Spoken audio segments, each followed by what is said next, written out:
Okay, this video is going to be over the platelet plug formation. Important to note that blood clots form in really 3 steps. The first step is a vasospasm. So if you were to cut right here, the first thing that your vessel is going to do is going to want to vasoconstrict to reduce the amount of blood flow, which in turn will reduce the amount of blood seeping out of the damaged area. That's not really covered in the lecture, but just so you know that is actually the first thing that happens is you vasospasm.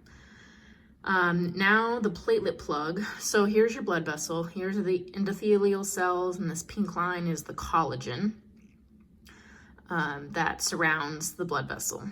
So you get an injury to your blood vessel, the endothelial line is broken, the collagen is now exposed. These little gray tiny circles with the green dots on them are the platelets,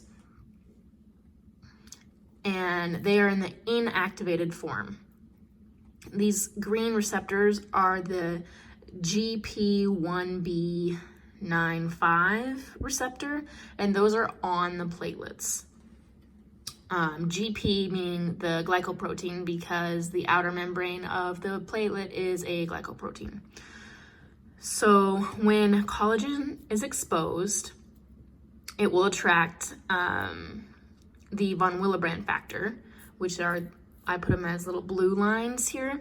These are released by the endothelial cells, and they're also free floating in the vessels, but they're called to the collagen when there is exposed collagen. So they will attach, and then the platelets will adhere to the von Willebrand factor via the GP1B receptor. So kind of like this right here, it goes from here to here. So it's attached now to the collagen. So the platelet is now attached to the collagen via the von Willebrand factor.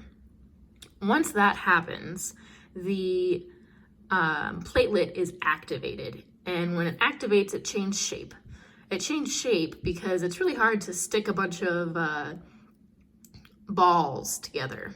Like if it were a sphere shape, it's kind of hard to get those to stick together. But if you have something that's kind of shaped like a jack or a star, it's easier to get those to stick together. So it activates, it releases granules, and it changes shape. The granules are alpha and dense granules. I don't think we need to know the difference between what gets released from which granules, but it's from inside the cytoplasm that it gets released, and it's going to release factor 3, which is in the coagulation cascade. It will release more von Willebrand factor, so this can happen more. It will release ADP and TXA2, which will call other platelets to this area. So now that the platelet is activated and changed shape, another thing that will happen once it's activated is it will activate the GP2B3A. And that is the receptor for fibrinogen. And I marked that as like a little yellow receptor. So a good way to know the difference between the receptors, this is 1B, this is 2B.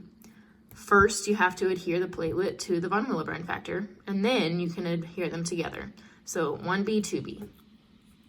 So now you can see that this is an activated platelet, and it's got my 2B3A receptor on there. Now fibrinogen can attach to 2 of these GP2B3A receptors at once. And so then they can kind of create a meshwork of all these platelets intertwining together. So then there could be another one coming off of here and connect this and make a big triangle. So that is how you create a platelet plug. And then going back into the coagulation cascade, not only will you connect the fibrinogen with the 2 receptors here, but then you're going to want to come in and use the coagulation cascade, which I'll go over later, but to create like a meshwork here to really cement them in and form a really good clot and keep the red blood cells out of this area and keep them into this area. By keeping red blood cells out of this area and creating a really fine meshwork here, you're also going to contain any bacteria that might be trying to get into the vascular system from the injury. So it's kind of twofold. You're trying to prevent blood loss and you're trying to prevent bacteria from getting in.